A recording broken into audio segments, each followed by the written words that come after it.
Hello friends, so welcome back to my YouTube channel. So आज की इस video में हम बात करेंगे यहाँ पे एसएससी सीजीएल के बारे में। एसएससी सीजीएल क्या होता है और कौन कौन सी इसमें पोस्ट होती हैं, क्या इसका सिलेबस है, क्या इसका यहाँ पे एज क्राइटेरिया है, कौन कौन सी एग्ज़ाम एसएससी के द्वारा कंडक्ट की जाती हैं। तो इन सब के बारे में हम आज की इस वीडियो में डिस्कस करेंगे। सो जैसे कि आप यहाँ पे देख सकते हैं, मैंने यहाँ पे कुछ नोट्स बनाए हुए हैं और इनकी सहायता से हम डिस्कस करेंगे। यहाँ पे कौन कौन से पॉइंट्स हम डिस्कस करेंगे वो भी मैंने यहाँ पे लिखा हुआ है, आप देख सकते हैं। जैसे पहला पॉइंट है एसएससी सीजीएल क्या है, तो क्वालिफिकेशन क्या है, ये सारी चीज़ें हम डिस्कस करेंगे। और इस तरीके से मैंने यहाँ पे 2 या 3 पेज के नोट्स बनाए हुए हैं और इनको हम पूरे यहाँ पे इस वीडियो में डिस्कस करेंगे। ऑलराइट, सो वीडियो को मैं यहाँ पे स्टार्ट करता हूँ। और वीडियो स्टार्ट करने से पहले आपको बोलना चाहूँगा कि अगर आप इस चैनल पे नए हैं तो आप इस चैनल को सब्सक्राइब कर सकते हैं और अपने दोस्तों के साथ इसको शेयर भी कर सकते हैं। सो चलिए स्टार्ट करते हैं। सबसे पहले हम बात करेंगे यहाँ पे टॉपिक के बारे में कि एसएससी सीजीएल बेसिकली होता क्या है। ओके, और उससे भी पहले मैं आपको यहाँ पे बताना चाहूँगा कि कौन कौन से टॉपिक है जो इस वीडियो में आपको यहाँ पे देखने को मिलेंगे, जिनको हम यहाँ पे कवर करेंगे। सो सबसे पहला और नंबर 1 टॉपिक है एसएससी सीजीएल क्या है। सबसे पहले तो हम यही डिस्कस करेंगे बेसिकली ये एसएससी होता क्या है, एसएससी सीजीएल क्या होता है और इसमें कौन कौन सी पोस्ट होती है, सारी चीज़ें हम यहाँ पे डिस्कस करेंगे। दूसरा यहाँ पे डिस्कस करेंगे फिर हम एसएससी सीजीएल की क्वालिफिकेशन क्या है। नेक्स्ट हम डिस्कस करेंगे एज लिमिट क्या है, सिलेक्शन प्रोसेस क्या है और कौन कौन सी पोस्ट हैं जो एसएससी सीजीएल के द्वारा यहाँ पे आपको मिल सकती है। और लास्ट में हम बात करेंगे basically power of SSC CGL, यानी इसकी क्या पावर है, आप अगर इसमें सेलेक्ट होते हैं तो आपके पास क्या पावर आपको यहाँ पे मिलती है। तो ये सारी चीज़ें हम यहाँ पे डिस्कस करेंगे और मैं आशा करूँगा सब्सक्राइब तो आप कर ही लेंगे इस चैनल को। ठीक है, अब स्टार्ट करते हैं। सबसे पहले कि एसएससी सीजीएल बेसिकली होता क्या है वो हम यहाँ पे डिस्कस करते हैं। सो नंबर 1 है यहाँ पे पॉइंट, एसएससी सीजीएल क्या है। तो बेसिकली इसमें एसएससी और सीजीएल 2 यहाँ पे ये वर्ड से मिलके बना हुआ है। तो एसएससी एक डिपार्टमेंट है आप कह सकते हैं और सीजीएल है जो इसके द्वारा कंडक्ट की जाने वाली एक एग्ज़ाम का नाम है, जो कि हम आगे अभी इस वीडियो में डिस्कस करने वाले हैं। ठीक है, तो सबसे पहले तो हम यही डिस्कस करते हैं एसएससी। तो मैंने बताया था कि एसएससी क्या है, एक ऑर्गेनाइजेशन है, एक डिपार्टमेंट है जो एग्ज़ाम कंडक्ट करवाता है। वेरियस टाइप के एग्ज़ाम्स हैं उनको कंडक्ट करवाता है। एसएससी की फुल फॉर्म क्या हो जाएगा, स्टाफ सिलेक्शन कमीशन। जैसे नाम से ही पता चल रहा है, स्टाफ सिलेक्शन कमीशन एक ऐसा आयोग, एक ऐसा कमीशन है जो स्टाफ को सेलेक्ट करता है वेरियस पोस्ट के लिए। और इसका हिंदी में अगर हम नाम जानें तो ये हो जाएगा कर्मचारी चयन आयोग। ठीक है, तो ये यहाँ पे कैंडिडेट्स को एग्ज़ाम के थ्रू यहाँ पे डिफरेंट पोस्ट के लिए सेलेक्ट करता है। अब एसएससी तो समझ आ गया, एसएससी सीजीएल क्या है। तो सीजीएल क्या है, एक एग्ज़ाम का नाम है जो इसके द्वारा कंडक्ट की जाती है। इसके द्वारा बहुत सारी एग्ज़ाम्स हैं जो कंडक्ट की जाती हैं, उनको भी हम अभी डिस्कस करने वाले हैं नेक्स्ट पॉइंट में। लेकिन सीजीएल है जो उनमें से एक एग्ज़ाम का नाम है जिसकी फुल फॉर्म हो जाएगी यहाँ पे कंबाइंड ग्रेजुएट लेवल, यानी ये ग्रेजुएट लेवल स्टूडेंट्स के लिए एक एग्ज़ाम है। तो इस तरीके से मिलके बना होता है एसएससी सीजीएल। एसएससी अलग है, सीजीएल उसके द्वारा कंडक्ट की जाने वाली एक एग्ज़ाम का नाम है। लेकिन इस वीडियो में हम आगे एसएससी सीजीएल के बारे में, यानी पर्टिकुलर जो सीजीएल एग्ज़ाम है उसके बारे में ही हम यहाँ पे डिस्कस करेंगे। ऑलराइट, तो एसएससी के बारे में आप और देख सकते हैं यहाँ पे। एसएससी सीजीएल क्या है, एक ऑर्गेनाइजेशन है under the government of India जो क्या करता है, recruit staff for various post in ministries, यानी डिफरेंट पोस्ट हैं जो मिनिस्ट्रीज में हैं या फिर गवर्नमेंट ऑफ इंडिया की सब ऑर्डिनेट ऑफिसेज हैं, उनमें पोस्ट को फिल करने के लिए रिक्रूटमेंट का काम है जो एसएससी डिपार्टमेंट यहाँ पे करता है। इसके द्वारा कौन कौन सी एग्ज़ाम कंडक्ट की जाती हैं वो भी यहाँ पे देख सकते हैं। Exams conducted by SSC. Okay, तो पहला हो जाएगा एसएससी एमटीएस जो कि यहाँ पे 10th स्टैंडर्ड है, यानी 10th पास स्टूडेंट्स के लिए ये एग्ज़ाम होती है। एसएससी सीएचएसएल होता है जिसको आप बोल सकते हो एलडीसी लेवल का होता है। ये क्या है, 12th स्टैंडर्ड का एग्ज़ाम होता है, यानी 12th पास स्टूडेंट्स हैं जो इस एग्ज़ाम के लिए अप्लाई कर सकते हैं। और नेक्स्ट है जिसके बारे में हम बात कर रहे थे, एसएससी सीजीएल। सीजीएल यानी कि कंबाइंड ग्रेजुएट लेवल एग्ज़ाम, जो कि ग्रेजुएट लेवल के लिए है। जिसने भी यहाँ पे ग्रेजुएशन कंप्लीट किया हुआ है वो इस एग्ज़ाम को यहाँ पे दे सकता है। तो इसी एग्ज़ाम के बारे में हम पर्टिकुलरली इस वीडियो में यहाँ पे बात करने वाले हैं, जैसे कि हमारे टॉपिक का ही नाम है कि एसएससी सीजीएल यहाँ पे क्या होता है। ओके, और भी कुछ एग्ज़ाम्स हैं जो इसके द्वारा कंडक्ट की जाती हैं, जैसे SSC CPO, SSC JE, GD और एसएससी स्टेनो एक्सेट्रा। ओके, सो सबसे पहले इनमें से अब हम बात करेंगे एसएससी सीजीएल के बारे में कि एसएससी सीजीएल क्या होता है, क्या इसकी क्वालिफिकेशन है। जैसे कि हमने ये तो देख लिया कि एसएससी सीजीएल क्या होता है, लेकिन अब हम बात करने वाले हैं कि इसकी क्या क्वालिफिकेशन यहाँ पे होती है, उसको हम यहाँ पे डिस्कस करने वाले हैं। ऑलराइट, सो सबसे पहले हम देख लेते हैं इसकी क्वालिफिकेशन के बारे में। सो क्वालिफिकेशन जैसे कि मैंने आपको बताया था, सीजीएल कंबाइंड ग्रेजुएट लेवल नाम से ही पता चल रहा है, यानी ग्रेजुएट लेवल, यानी जिसने भी यहाँ पे अपनी ग्रेजुएशन कंप्लीट किया हुआ है वो इस एग्ज़ाम को यहाँ पे दे सकता है, इसके लिए अप्लाई कर सकता है। अब ग्रेजुएशन किसी में भी हो सकता है, चाहे उसने बीए किया है, चाहे बीएससी किया है, चाहे बीटेक किया है, बीकॉम वगैरह, कोई भी किसी भी लेवल का उसने अगर ग्रेजुएशन कंप्लीट किया हुआ है तो वो इसके लिए अप्लाई कर सकता है। यहाँ पे अपीयरिंग कैंडिडेट हैं वो भी इसको अप्लाई कर सकते हैं, और कंप्लीट यानी जिसने ग्रेजुएशन कंप्लीट कर लिए या फिर वो अपीयरिंग यानी अपनी फाइनल ईयर में हैं तो भी वो इसके लिए यहाँ पे अप्लाई कर सकते हैं। ओके, जो फाइनल ईयर में हैं जिनको अपीयरिंग कैंडिडेट बोलते हैं वो भी इसके लिए अप्लाई कर सकते हैं। ओके, और नेक्स्ट पॉइंट हो जाएगा हमारा इसका एज लिमिट क्या है एसएससी के एग्ज़ाम के लिए, कौन कितनी एज तक के स्टूडेंट हैं या कैंडिडेट्स हैं जो इस एग्ज़ाम के लिए अप्लाई कर सकते हैं। सो इसकी एज यहाँ पे आप देख सकते हो 18 to 30 ईयर्स होती है, प्लस कैटेगरी वाइज रिलैक्सेशन, यानी मिनिमम 18 ईयर्स होना चाहिए और मैक्सिमम जो 30 ईयर्स तक है वो यहाँ पे अप्लाई कर सकता है। कुछ पोस्ट हैं जिसमें ये थोड़ा सा वेरी कर सकता है, जैसे 18 से 27 भी होता है एक दो पोस्ट में लेके, और ये 20 से 30 भी होता है। तो आप ऐसे कह सकते हो मिनिमम 18 है और मैक्सिमम 30 ईयर्स है, जिनकी भी एज इस रेंज में आती है वो इसके लिए अप्लाई कर सकता है। अब इसमें जो कैटेगरी वाइज रिलैक्सेशन है वो अलग है, जैसे SC ST वगैरह के लिए 5 ईयर्स का रिलैक्सेशन मिलता है, तो वो अलग है, जो कि आपको जो डिटेल नोटिफिकेशन है उसमें यहाँ पे देखने को मिल जाएगा। अब बात करते हैं जो इम्पोर्टेंट पॉइंट है यहाँ पे कि इसका सिलेक्शन प्रोसेस क्या है, कि अगर इसमें हम सेलेक्ट होना चाहते हैं तो आपको क्या प्रोसेस है, कौन कौन सी एग्ज़ाम होती हैं, किस टाइप की एग्ज़ाम्स होती है, क्या सिलेबस है, ये सारी चीज़ें हम यहाँ पे डिस्कस करेंगे कि इसका सिलेक्शन प्रोसेस क्या होता है। ओके, तो सबसे पहले हम बात कर लेते हैं कि इसमें 2 एग्ज़ाम्स होती हैं, कितनी एग्ज़ाम्स होती हैं, फिर हम डिटेल्ड सिलेबस के बारे में यहाँ पे डायरेक्ट डिस्कस करेंगे। तो सबसे पहले बात कर लेते हैं, इसमें 2 एग्ज़ाम होती हैं जो कंप्यूटर बेस्ड एग्ज़ाम होती है, जिसको टायर बोलते हैं, टायर 1। ओके, सो टीयर 1 या टीयर 2 भी बोलते हैं। सो बेसिकली 2 एग्ज़ाम होती हैं इसमें, पहला होता है टीयर 1, उसको क्वालिफाई करने के बाद जो क्वालिफाई करेगा वो टीयर 2 के लिए यहाँ पे एलिजिबल हो जाएगा, यानी जो टीयर 1 को क्वालिफाई कर लेगा वो ही टीयर 2 को यहाँ पे दे सकता है। तो ऐसे का समझ सकते हो कि इसमें मेनली 2 एग्ज़ाम्स होती हैं। तो अब पहली एग्ज़ाम कौन सी है वो यहाँ पे डिस्कस करते हैं। टीयर 1 में क्या आता है और टीयर 2 में क्या आता है। टीयर 1 है जो क्वालिफाई नेचर का होता है, जैसे कि मैंने आपको बताया था, इसको सिर्फ और सिर्फ क्वालिफाई करना होता है, इसके जो मार्क्स हैं जो फाइनल मार्क्स में यानी जो स्कोर होता है उसमें ऐड नहीं किए जाएंगे, और ये पहले किए जाते थे, अभी कुछ 1-2 साल से ये चेंजेस हुए हैं कि टायर 1 को क्वालिफाई नेचर का यहाँ पे बना दिया गया है, सिर्फ ये आपको क्वालिफाई करना है, इसके मार्क्स हैं कहीं भी आपको ऐड नहीं किए जाएंगे। ओके, और इसके बाद आएगा टीयर 2। टीयर 2 में कौन कौन सी एग्ज़ाम होती है वो हम सब यहाँ पे डिस्कस करेंगे डिटेल में। सो सबसे पहले बात करते हैं टीयर 1 के बारे में कि टीयर 1 में यहाँ पे क्या सिलेबस होता है, कौन सी सब्जेक्ट आती हैं, कितने मार्क्स का क्वेश्चन होता है, क्वेश्चन पेपर होता है, और कितना टाइम यहाँ पे आपको मिलता है, ये सारी चीज़ें इसमें हम डिस्कस करेंगे।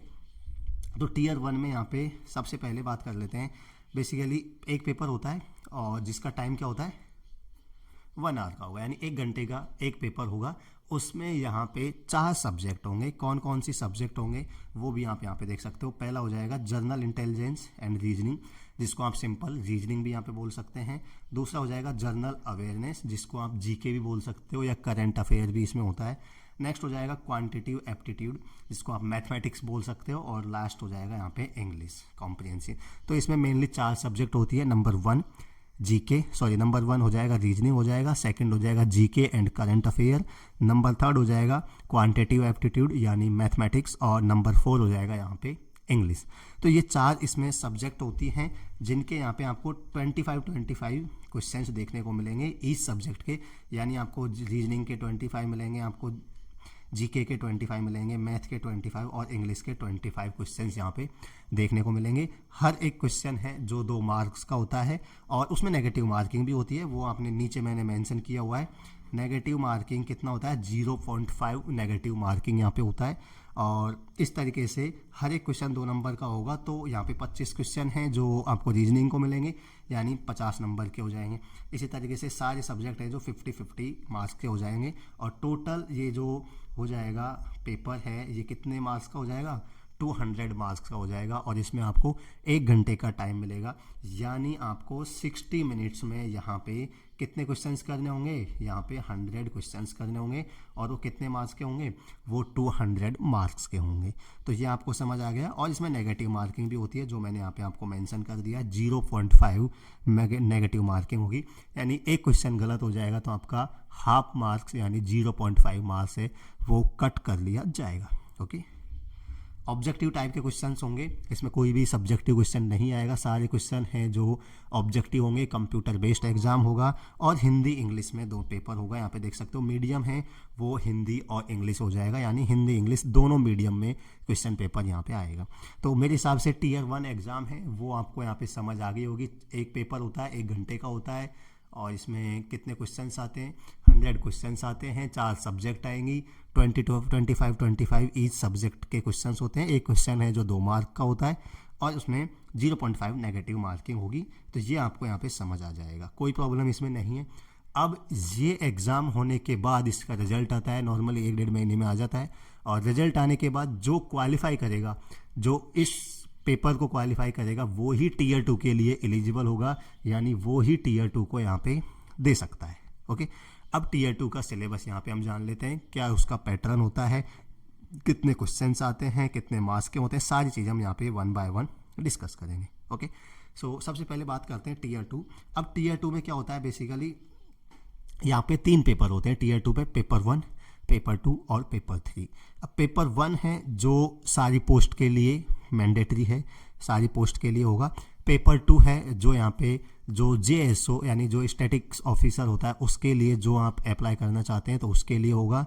और नंबर 3 हो जाएगा जो होता है यहाँ पे आपके WO एग्ज़ाम के लिए हो जाएगा। तो जो WO के लिए यहाँ पे इकोनॉमिक्स का पेपर जिसको बोलते हैं, तो जो WO के लिए एलिजिबल होना चाहता है, WO पे पोस्ट के लिए अप्लाई करना चाहता है, वो उसको पेपर 3 भी देना पड़ेगा एक्स्ट्रा। यानी पेपर 1 तो सबको देना पड़ेगा, वो तो मैंडेटरी है हर एक पोस्ट के लिए। पेपर 2 और पेपर 3 एक्स्ट्रा है जो सबके लिए मैंडेटरी नहीं है। जो जैसे पेपर 3 है इकोनॉमिक्स का, जो WO के लिए जो अप्लाई करना चाहता है उसको देना पड़ेगा। पेपर 1 तो देना ही पड़ेगा, एडिशनली पेपर 2 देना पड़ेगा। इसी तरीके से JSO की पोस्ट होती है, जूनियर स्टैटिक्स ऑफिसर, उसके लिए जो अप्लाई करना चाहता है उसको पेपर 2 भी यहाँ पे देना पड़ेगा। तो पेपर 1 सबके लिए मैंडेटरी है, पेपर 2 और पेपर 3 सबके लिए मैंडेटरी नहीं है। जो उसके रिगार्डिंग के एग्जाम्स हैं उनमें जो अप्लाई करना चाहता है उन्हीं को देना होगा।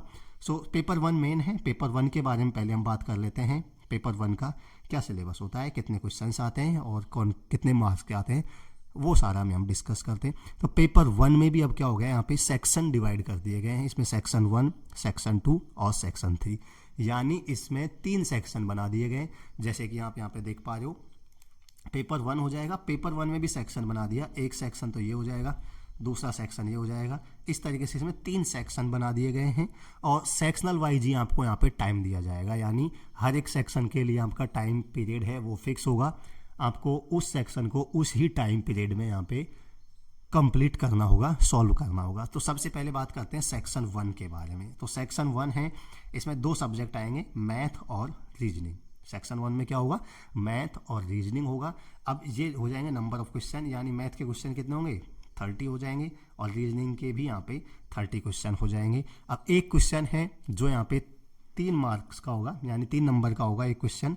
तो इस तरीके से हर एक सब्जेक्ट है जो 90 मार्क्स का हो जाएगा। एक सेक्शन है, पेपर 1 की बात कर रहे हैं, पेपर 1 में पहले सेक्शन की बात कर रहे हैं। तो पहले सेक्शन में 2 सब्जेक्ट हो जाएंगे, मैथ के 30 क्वेश्चन होंगे और रीजनिंग के 30 क्वेश्चन होंगे। हर एक क्वेश्चन 3 नंबर का होगा।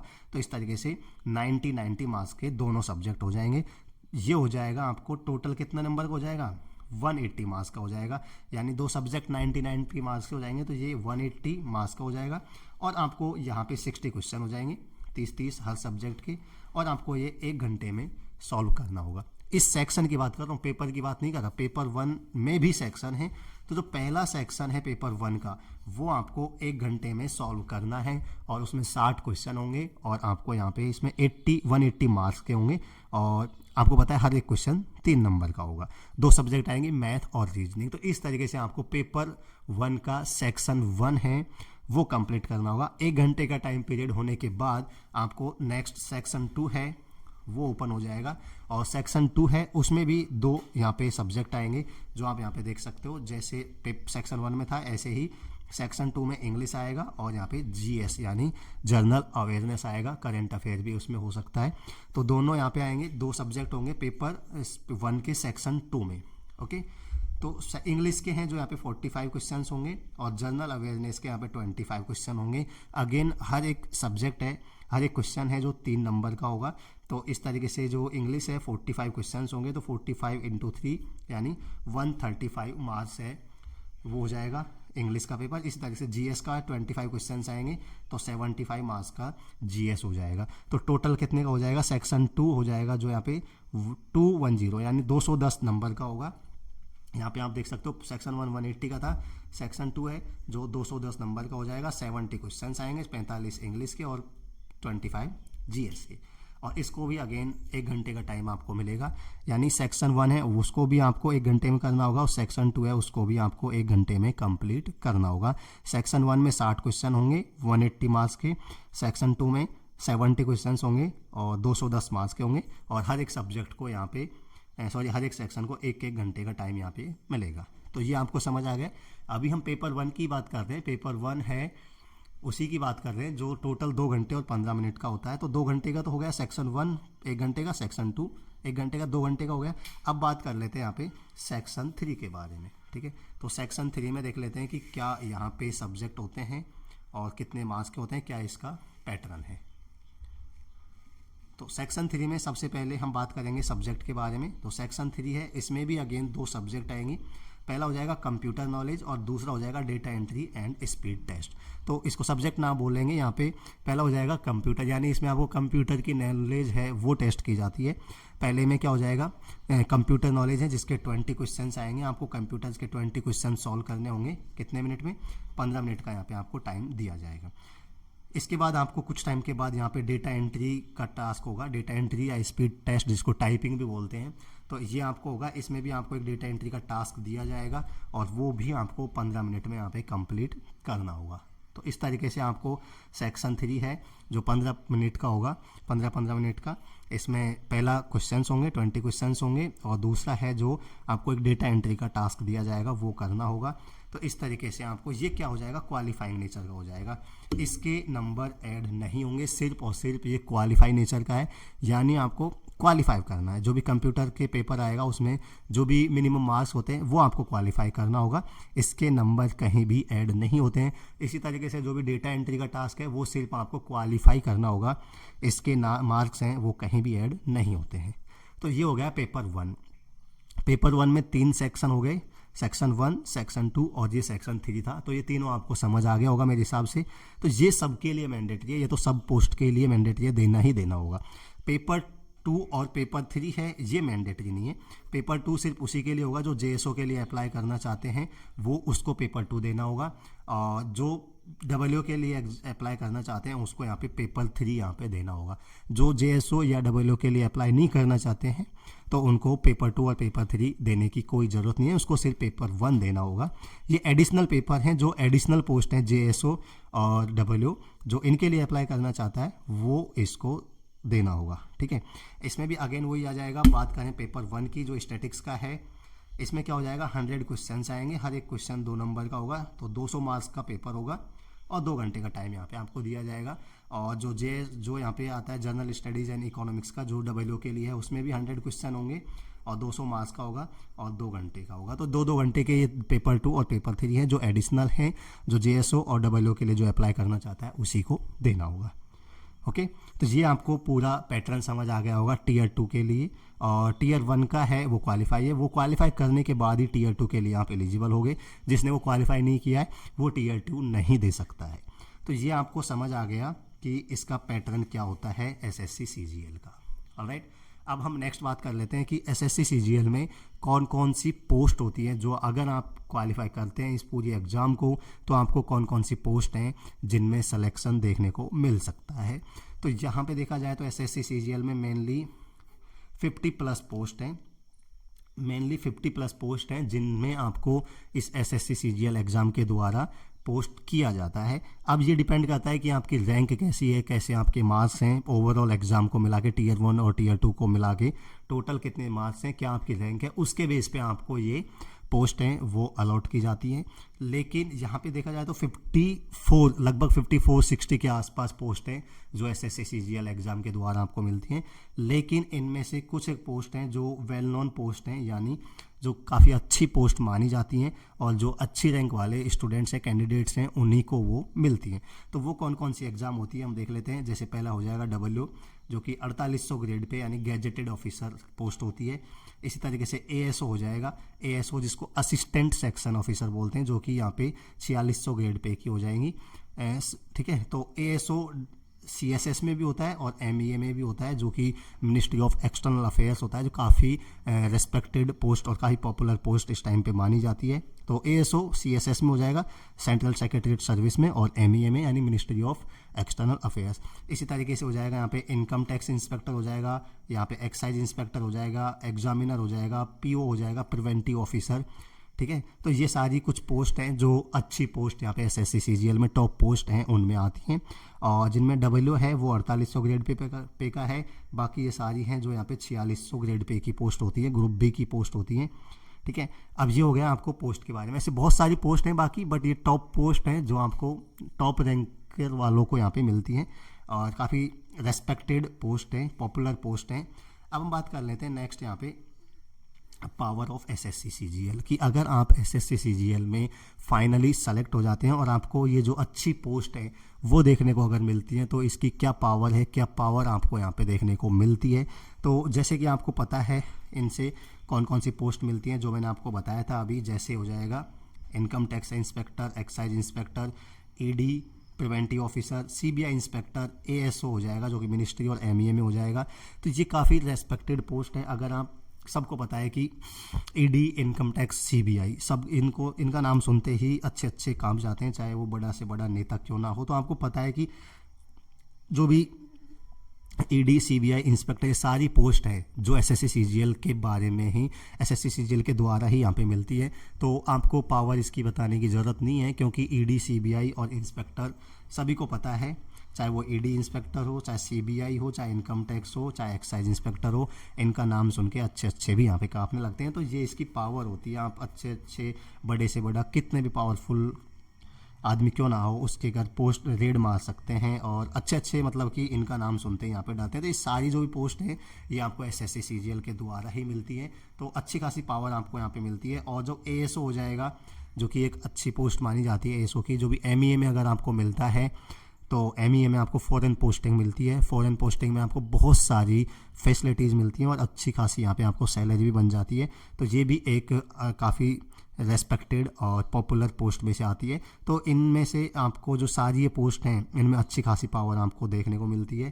तो आपको अगर इसके लिए पाना है, आपको ये पोस्ट अगर पानी है, आपको इस तरीके की पावर अगर पानी है, तो आपको एसएससी सीजीएल एग्ज़ाम है वो क्वालिफाई करना होगा। और मैंने यहाँ पे डिटेल में आपको समझाया है कि किस तरीके से आप इस एग्ज़ाम में, क्या इसका पैटर्न है, क्या इसकी एज है, क्या इसका क्वेश्चन पेपर का पैटर्न है, कितने नंबर्स के क्वेश्चन आते हैं, कितना टाइम आपको मिलता है, कौन सी पोस्ट मिलती है, यानी सारा कुछ मैंने आपको यहाँ पे डिटेल में बता दिया है। अगर आप इसके लिए अप्लाई करना चाहते हैं और इस वीडियो को अगर आप देख रहे हैं तो डेफिनेटली आप मोटिवेटेड हो गए होंगे और आप ज़रूर इसके लिए अप्लाई करना चाहेंगे। लेकिन सिर्फ अप्लाई करने से ही कुछ नहीं होता, उसके लिए बहुत कुछ करना होता है, आपको बहुत कुछ खोना होता है, यानी आपको बहुत मेहनत करनी पड़ती है। ठीक है, आपकी रातों की नींद आपको खोनी पड़ेगी। तो यहाँ पे देख सकते हैं कुछ पाना है तो कुछ आपको खोना होगा। और अगर आपको ये पावर पानी है, आपको अगर एसएससी सीजीएल में सेलेक्ट होना है, तो आपको यहाँ पे मेहनत करनी होगी, इसके लिए आपको अप्लाई करना होगा। मैं आशा करूँगा कि ये वीडियो है जो आपके लिए काफ़ी इन्फॉर्मेटिव और हेल्पफुल रही होगी। इससे आपको काफ़ी कुछ समझ आया होगा। ये उनके लिए था जिनको बिल्कुल नहीं पता कि एसएससी सीजीएल क्या होता है, किस तरीके का क्वेश्चन इस पेपर इसका होता है, क्या इसका टाइमिंग है, क्या इसमें पोस्ट होती है, क्या इसकी पावर है। जिनको नहीं पता उनके लिए ये वीडियो थी और आई होप अच्छी लगेगी वीडियो आपको। अगर वीडियो अच्छी लगे, इन्फॉर्मेटिव हो, तो इसको आप लाइक ज़रूर कर दें और चैनल को आप सब्सक्राइब ज़रूर कर लें, क्योंकि यहाँ पर मैं इस तरीके की वीडियोज़ और यहाँ पे जो एग्ज़ाम्स हैं एसएससी के द्वारा या अदर गवर्नमेंट एग्ज़ाम्स हैं उनके बारे में आपको गाइड करते रहूँगा। मैं मिलूँगा आपसे नेक्स्ट वीडियो में, तब तक के लिए bye bye, take care and have a nice day.